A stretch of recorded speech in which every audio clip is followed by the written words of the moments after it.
ಹೌದು ಸರಿ ಸರ್. ಎಲ್ಲ ಸಂಘ ಸಂಸ್ಥೆಗಳ ಅಭಿಪ್ರಾಯದ ಮೇರೆಗೆ ಅದನ್ನು ತಲೆಯಲ್ಲಿ ಇಟ್ಕೊಳ್ಳಿ. ಹೇಳಿ ಸರ್. ಡೈರೆಕ್ಟರ್ ವಿನೋದ್ ಮಠ ಗುರುಪ್ರಸಾದ್ ಆಮೇಲೆ ಸೌಂದರ್ಯ ಆತ್ಮಹತ್ಯೆ ಮಾಡ್ಕೊಂಡ್ರು. ಅದರಲ್ಲಿ ಇಬ್ರು ಡೈರೆಕ್ಟರ್ಗಳು ಆತ್ಮಹತ್ಯೆ ಮಾಡ್ಕೊಳ್ಳೋದಕ್ಕೆ ಆರ್ಥಿಕ ಸಮಸ್ಯೆ ಕಾರಣ ಅಂತ ಎಲೆಕ್ಷನ್ ಫಿಲ್ಮ್ ಚೇಂಬರ್ ಎಲೆಕ್ಷನ್ ಟೈಮಲ್ಲಿ ನಾನು ಇದೇ ವಿಷಯ ಪ್ರಸ್ತಾಪ ಮಾಡಿದ್ದೆ. ಅದಾದ್ಮೇಲೆ ನಾವು ಅವರ ಕುಟುಂಬಗಳನ್ನ ಸಂಪರ್ಕ ಮಾಡ್ತೀವಿ, ಅವ್ರಿಗೆ ಏನಾದ್ರು ಆರ್ಥಿಕ ನೆರವು ಕೊಡ್ಬೇಕಾ ಕೊಡ್ತೀವಿ ಅಂತ ಹೇಳಿದ್ವಿ. ಒಂದು ಇವತ್ತು ಬೆಳಗಿನ ಜಾವ ಅಥವಾ ನಿನ್ನೆ ನೈಟ್ ಒಬ್ರು ಆಕ್ಟರ್ ಆಸ್ಪತ್ರೆಯಲ್ಲಿ ತೀರ್ಕೊಂಡಿದ್ದಾರೆ. ಮೊನ್ನೆ ಒಬ್ರು ಡೈರೆಕ್ಟರ್ ಶಂಕರ್ ನಾಗ್ ಅಂತ ಮೊನ್ನೆ ನೈಟ್ ತೀರ್ಕೊಂಡಿದ್ದಾರೆ. ವಾಣಿಜ್ಯ ಮಂಡಳಿ ವಾಣಿಜ್ಯ ಮಂಡಳಿಯ ಸದಸ್ಯರು ಯಾರೇ ತೀರ್ಕೊಂಡ್ರು ಕೂಡ ಅವರ ಮನೆಗೆ ತತ್ಕ್ಷಣದಲ್ಲಿ ತೀರ್ಕೊಂಡ್ರು ಅಂತ ಗೊತ್ತಾದ ತಕ್ಷಣ 50,000 ಕಳಿಸ್ಕೊಡ್ತೀವಿ. ಜೊತೆನಲ್ಲಿ 4 ಲಕ್ಷ ರೂಪಾಯಿ 2 ಲಕ್ಷ ಮಾಡಿ ನಮ್ಮ ಸದಸ್ಯರಿಗೆ ಮಾತ್ರ, ಎಲ್ಲರಿಗೂ ಅಲ್ಲ.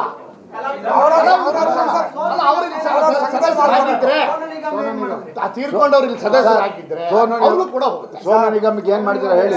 ಮೊನ್ನೆ ಒಂದು ಕುಲದ ಅದರಲ್ಲಿ ಒಂದು ಸಾಂಗ್ ಆಡಿದ್ದು ಸರ್, ಅದನ್ನ ಬ್ಯಾನ್ ಮಾಡಿದ್ದಾರೆ ಸರ್ ಅವರು. ನಿಮ್ದೇನು ಅಂತ ನಮ್ದು ಇನ್ನೂ ತೀರ್ಮಾನ ತಗೊಂಡಿಲ್ಲ ಸರ್. ಈಗ ನಾಯಕ ನಟರನ್ನೆಲ್ಲ ಕರೆಸ್ತಾ ಇದ್ವಿ. ಅದೆಲ್ಲ ಆದ್ಮೇಲೆ ಮೀಟಿಂಗ್ ಆದ್ಮೇಲೆ ಅವ್ರದ್ದು ಸಬ್ಜೆಕ್ಟಲ್ಲೇ ಇದ್ದಾರೆ ಸರ್ ಇಲ್ಲಿವರೆಗೂ. ಸರ್ ಈಗ ಸಿಗ್ಬೇಕಲ್ಲ ಸರ್, ನಾಯಕ ನಟರೆಲ್ಲ ಬರ್ಬೇಕಲ್ಲ. ಪ್ರಯತ್ನ ಪಡ್ತೀವಿ ಸರ್. ಅವನು ಬೇರೆಯವನಲ್ಲ ಸರ್, ಅವನು ನಾವೇನು ಅಸಹಕಾರ ಅಂತ ಹೇಳಿದೀವೋ ಅದನ್ನ ತಗೊಳ್ತೀವಿ ಅಂತ ಹೇಳಿ ಸರ್. ಅದನ್ನ ಕರೆದ್ಬಿಟ್ಟು ಮಾಡ್ಬಿಟ್ಟು ನಾವ್ ಹೇಳ್ದಂಗೆ ಅವ್ರು ಕೇಳ್ಬೇಕು, ನಾವ್ ಹೇಳ್ದಂಗೆ ಅವ್ರು ಕೇಳ್ಬೇಕು. ವಾಣಿಜ್ಯ ಮಂಡಳಿ ಹೇಳ್ದಂಗೆ ಅದೇ ಅವನ ಆಡಿಯೋ ಕ್ಯಾಸೆಟ್ ಇದು ಬಂದಿದ್ರ ಅದ್ರ ಮೇಲೆ ಕಂಪ್ಲೇಂಟ್ ಕೊಡ್ತೀವಿ. ಆಮೇಲೆ ಕೆಟ್ಟದಾಗಿ ಹಿರಿಯ ನಟರುಗಳ ಬಗ್ಗೆ ಈ ಹಿಂದೆ ಅಣ್ಣವರ ನಟನೆ ಚಿತ್ರಗಳಿಗೂ ಕೂಡ ತುಣುಕುಗಳನ್ನ ಕೆಟ್ಟ ಪದ ಬಳಸಿಕೊಂಡು ಮಾಡಿದ್ರಲ್ಲ, ಅದನ್ನು ಸೇರಿಸಿ ಕೊಡ್ತಾ ಇದೀವಿ. ಆಲ್ರೆಡಿ ಕೊಟ್ಟಿದೀವಿ. ಈಗ ಇನ್ನೊಂದು ಸರಿ ಸೈಬರ್ಗೆ ಮತ್ತೆ ಪೊಲೀಸ್ ಕಮಿಷನರ್ಗೆ ಕೊಡ್ತಾ ಇದೀವಿ. Thank you sir. ಅಂದ್ರೆ ನೀವು ಮಾಡಬಾರ್ದು ಅಂತನಾ? ಅಲ್ಲ, ನಾವು ಮಾಡಬಾರ್ದಾ? ಮಾಡಬಾರ್ದು. ನೀವೇ ಕೇಳ್ತೀರಾ ಏನ್ ಮಾಡ್ತಾ ಕ್ಷಮೆ ಕೇಳಿದ್ರು ಅಂತ ಎಲ್ಲ ಸೈಲೆಂಟ್ ಆದ್ರಿ ಸರ್? ಇಲ್ಲ ಸರ್, ಸೈಲೆಂಟ್ ಆಗಿಲ್ಲ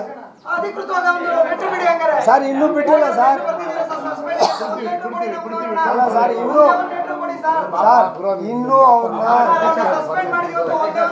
ಸಸ್ಪೆಂಡ್ ಅಲ್ಲ, ಅಸಹಕಾರ ಕೊಟ್ಟಿದ್ದೀವಿ.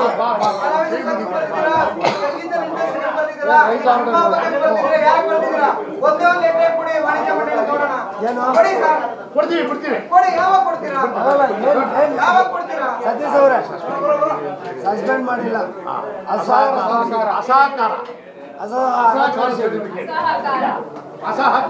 ನಾನ್ ಕೋಆಪರೇಷನ್ ಮಾಡಿ ಅಲ್ಲ ಅಸಹ